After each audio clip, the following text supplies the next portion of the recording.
Hello everyone and welcome back. आज की इस वीडियो में हम बात करेंगे छोटे बच्चे बार बार कान क्यों खुजाते हैं, कान की तरफ हाथ क्यों ले जाते हैं, क्या रीजन होता है। एक्चुअली जब किसी चीज के पीछे का रीजन हमें अच्छे से पता होता है तो उसको हम अच्छे से प्रिवेंट भी कर सकते हैं, प्लस सोल्यूशन भी निकाल सकते हैं। तो इसीलिए ये वीडियो आपके लिए यूजफुल हो सकता है। वीडियो पूरा जरूर देखिएगा, अच्छा लगे यूजफुल लगे तो लाइक और शेयर भी जरूर कर देना। चैनल पर अगर आप नए हो तो सब्सक्राइब कर लीजिए बच्चों से ही रिलेटेड और वीडियोस के लिए। चलिए वीडियो को शुरू करें। तो 1 साल से जो छोटे बच्चे होते हैं वो अपनी बात को बोल नहीं पाते कि उनको एक्चुअली प्रॉब्लम क्या हो रही है। तो उनको आपने अक्सर ऐसा करते हुए देखा होगा, बच्चे अपने हाथों को कान की तरफ ले जाते हैं, कान को टच करने की कोशिश करते हैं, कान को कई बार बच्चे खींच कर रोते हैं, कान में खुजली करते हैं, कान में फिंगर डालने की कोशिश करते हैं। तो क्या रीजन होता है उसके पीछे? जो मेन रीजन है वो है कि बच्चों के कान में पानी जाना। कई बार होता है बच्चों को नहलाते समय हमें भी थोड़ी सी जल्दी होती है, बच्चे क्योंकि रोते हैं नहलाते समय तो हम बच्चों को जल्दी जल्दी नहलाने की कोशिश करते हैं। होता क्या है कि बच्चों के कान में जब थोड़ा सा पानी चला जाता है तो बच्चों को कान थोड़ा सा हैवी फील होता है, थोड़ा सा भारी महसूस होता है। तो इसको प्रिवेंट करने के लिए आपको क्या करना होगा कि जब भी आप अपने बच्चे को नहलाकर आए तो बच्चों के कान को भी अच्छे से ड्राई करने की कोशिश करें।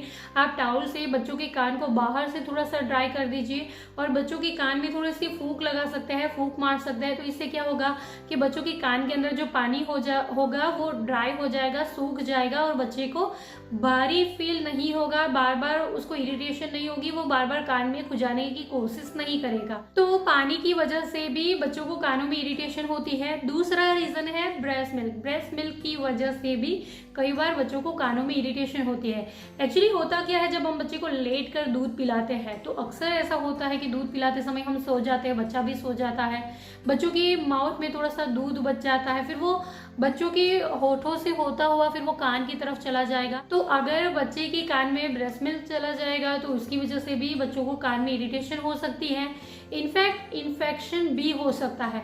तो अगर आप लेट कर बच्चे को दूध पिला रहे हैं तो कोशिश जरूर से करें कि बच्चे को थोड़ा सा स्लांटिंग पोजीशन में रखें और बच्चों की गाल के आसपास कुछ कपड़ा सा रख सकते हैं ताकि ब्रेस्ट मिल्क बच्चों के कानों में बाहर की तरफ से एटलीस्ट ना जाए। कई बार दूध बच्चों को अंदर की तरफ से भी कान की तरफ चला जाता है।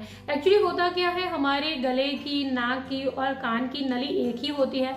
तो कई बार होता है कि हम बच्चे को दूध पिलाते हैं लेट कर, बच्चा अगर स्ट्रेट होगा तो कई बार बच्चों की कान में अंदर की तरफ से भी वो कान की तरफ दूध जा सकता है और बच्चों को कान के पीछे फिर वो थोड़ा सा हैवी फील होता है और बार बार बच्चा कान खुजाने की कोशिश करता है। तो सारे बच्चों को तो इस तरह की प्रॉब्लम नहीं होती है, लेकिन कुछ बच्चों को इस तरह की प्रॉब्लम हो सकती है।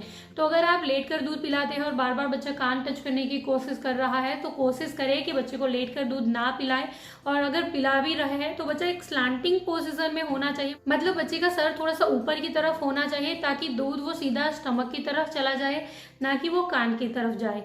तो ब्रेस्ट मिल्क की वजह से भी बार बार बच्चों को कान में इरिटेशन, खुजली या भारीपन फील हो सकता है। तीसरा रीजन है बच्चों के कान में मैल जमना।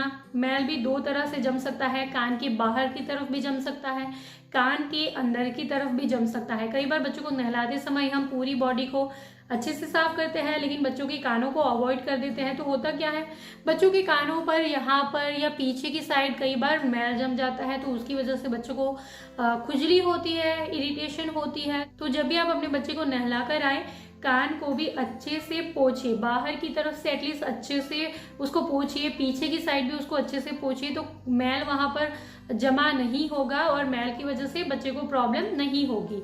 कान की अंदर की तरफ भी मैल जम सकता है, और अगर आपको बच्चे के कान को बाहर की तरफ से देखने से अगर लगता है कि बच्चों के कान में मैल जमा हुआ है तो आप अपने डॉक्टर को कंसल्ट करिए, क्योंकि कुछ ऐसे ईयर ड्रॉप होते हैं जो बच्चों के कान में डालने से कान के अंदर जो मैल जम जाता है वो पूरा फूल जाएगा और फिर वो अपने आप 4-5 घंटे में बाहर आ जाएगा। तो जो मैल की वजह से बच्चों को इरिटेशन या खुजली वगैरह होता है वो अपने आप वो ठीक हो जाएगा। तो मैल भी एक रीजन हो सकता है। उसके बाद कई बार होता है सर्दी जुकाम की वजह से बच्चों को कान में इरिटेशन होती है। तो जैसा कि मैंने पहले बताया, हमारे नाक की, कान की, गले की नली एक ही होती है। तो जब बहुत ज्यादा म्यूकस जम जाता है नोज के अंदर तो कई बार वो कान की तरफ चला जाता है। एक्चुअली हमें भी फील होता है, जब हमें सर्दी जुकाम बहुत ज़्यादा होता है तो हमें भी कान में थोड़ा सा हैवी फील होता है, कान में थोड़ा सा पेन फील होता है। तो बच्चों को जब भी म्यूकस जम जाता है बहुत ज़्यादा, जब सर्दी जुकाम हो जाता है तो भी बच्चा बार बार कान खुजाता है, कान में इरिटेशन उनको होती है, कान खींचता है, रोता है। तो अगर सर्दी जुकाम है और उस टाइम आपका बच्चा इस तरह से कर रहा है तो कोई प्रॉब्लम नहीं, आप सर्दी जुकाम का ट्रीटमेंट करें। जैसे बच्चे की सर्दी जुकाम ठीक हो जाएगी, उसके कान में जो इरिटेशन होगी वो भी अपने आप ठीक हो जाएगी। तो सर्दी जुकाम भी एक रीज़न हो सकता है।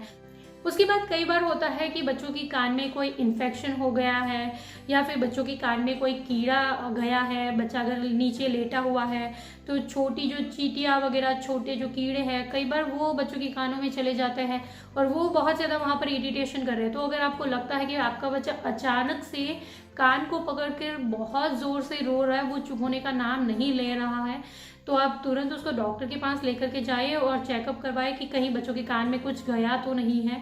या फिर अगर बच्चे को कान में कोई इन्फेक्शन है, आपको कान को बाहर की तरफ से देखने से फील होता है कि कान में कोई पस जमा हुआ है या फिर ब्लड आ रहा है, पानी आ रहा है, इन्फेक्शन जैसा कुछ लग रहा है, कान में कोई फुंसी है, तो भी आप डॉक्टर को कंसल्ट करें और उसका ट्रीटमेंट कराएं। उसके बाद आपका बच्चा बार बार कान नहीं खुजाएगा। इसके अलावा कई बार बच्चों को कान के आसपास की स्किन थोड़ी सी ड्राई हो जाती है और उसकी वजह से भी बच्चों को इरिटेशन और खुजली होती है।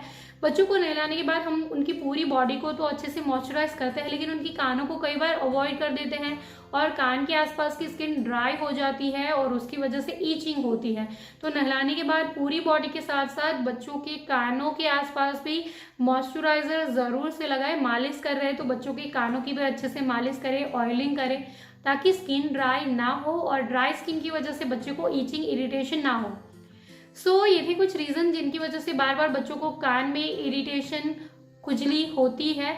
बहुत ही बेसिक सी चीज़ें हैं, लेकिन फिर भी यही सारी चीज़ें हम कई बार अवॉइड कर देते हैं, फिर बच्चे को परेशानी होती है, फिर हम सोचते हैं कि बच्चा बार बार कान को क्यों टच कर रहा है। तो अगर आप इन चीज़ों का ध्यान रखेंगे तो बार बार बच्चे को कान में इरिटेशन नहीं होगी, कोई पेन वगैरह, कोई इन्फेक्शन वगैरह नहीं होगा। So this is all for today. I hope कि मेरी ये सारी बातें, ये छोटी सी इन्फॉर्मेशन आपके लिए यूजफुल रही होगी। अगर मेरी इस वीडियो से आपकी कोई मदद हुई है, वीडियो यूजफुल लगा हो, तो इस वीडियो को लाइक और शेयर जरूर करिएगा। चैनल पर अगर आप नए हो तो सब्सक्राइब कर लीजिए बच्चों से ही रिलेटेड और वीडियोस के लिए। Thank you for watching this video. Bye bye.